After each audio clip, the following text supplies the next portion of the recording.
এই যে কবরের যে আযাব, যে আমরা একটা কথা বলি, এটা আযাব বলে রুহের আযাব। কিসের আযাব?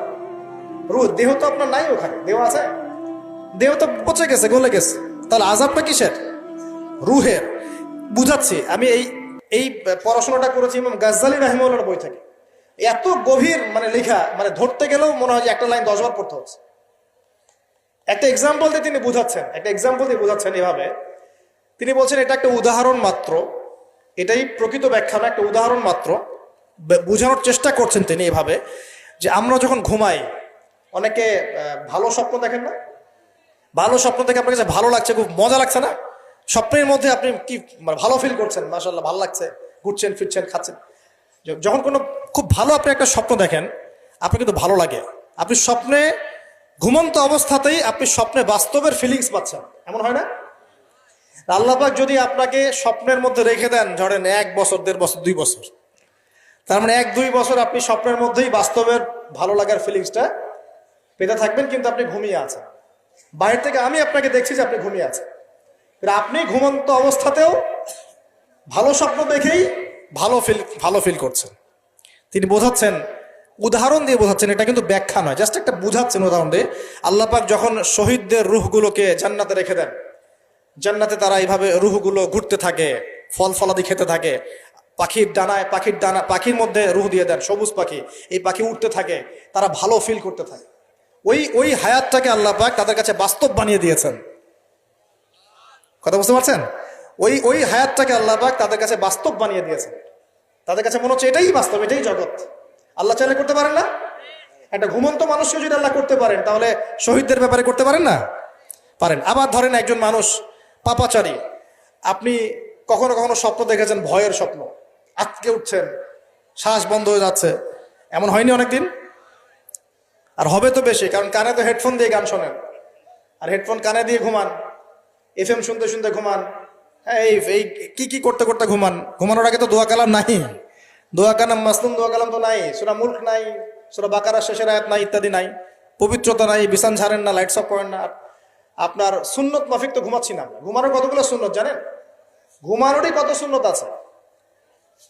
ইস্তেঞ্জা করতে হয়, অজু করে আসতে হয়, পারলে মেসওয়াক করে নেয়, বিছান ঝাড়তে হয়, বিসমিল্লাহ বলে লাইট অফ করতে হয়, দরজায় খিল দিতে হয়, পাত্র যদি থাকে খাবার পাত্র, পানির পাত্র ঢেকে দিতে হয়, তারপরে পড়তে হয় বিছানায় গিয়ে আয়াতুল কুরসি, সূরা বাকারা শেষের 2-3টা আয়াত, সূরা ফালাক নাস ইখলাস, হাত একত্রিত করে ফু দিয়ে সারা গা মাসাহ করতে হয়।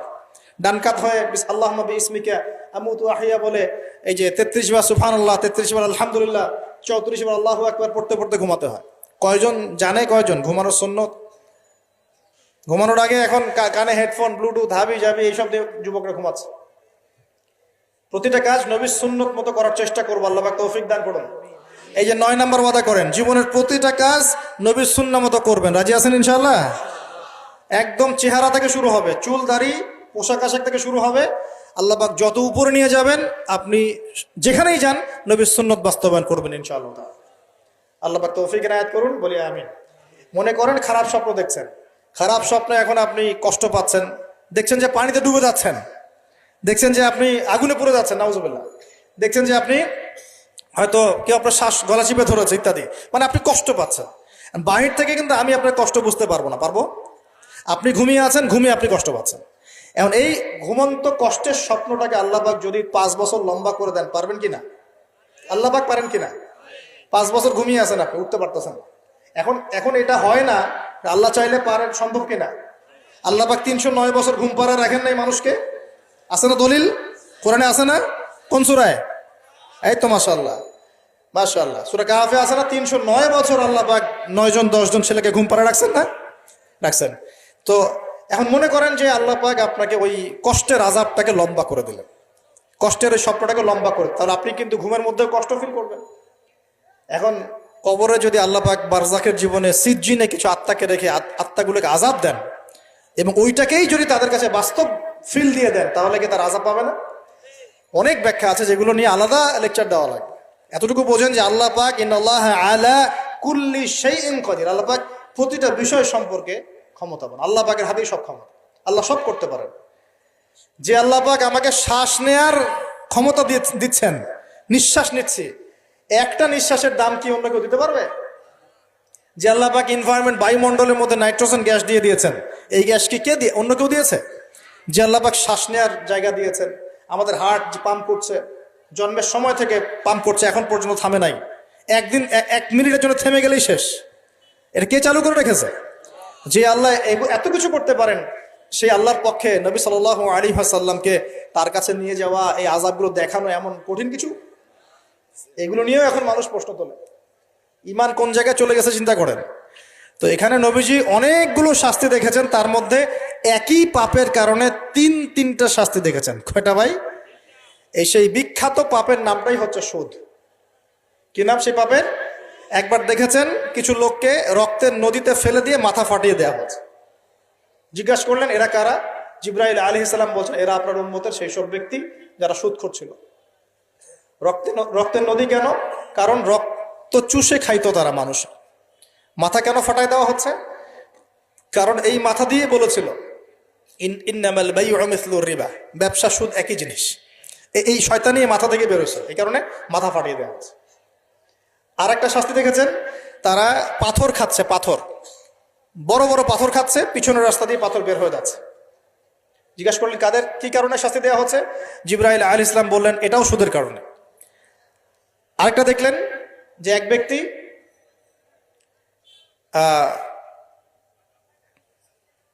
রক্তের নদী বলেছে, হ্যাঁ রক্তের নদীতে সাঁতার, এটা একটা বলেছে, একটা হচ্ছে পাথর খাওয়া। আরো একটা শাস্তি দেখেছেন নবী সাল্লাল্লাহু আলাইহি ওয়াসাল্লাম, এটাও সুদের কারণ। এই মুহূর্তে ভুলে গেছেন। তিনটে পাপ। হ্যাঁ না না, ও মনে পড়েছে, শুকরিয়া, আল্লাহ শুকরিয়া।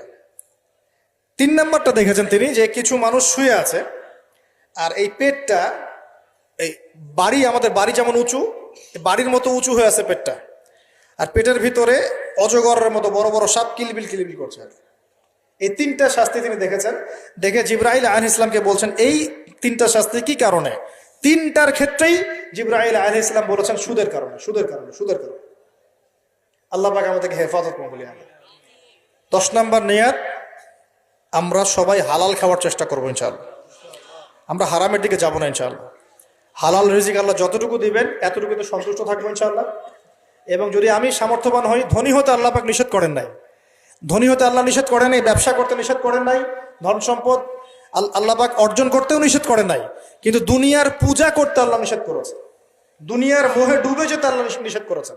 সম্পদ ওসমান রাদিয়াল্লাহু আনহুরও ছিল, কিন্তু সেই সম্পদ তিনি তার প্রয়োজনে যতটুকু লাগতো এতটুকু ব্যয় করতেন, বাকিটা আল্লাহর রাস্তায় ব্যয় করতেন।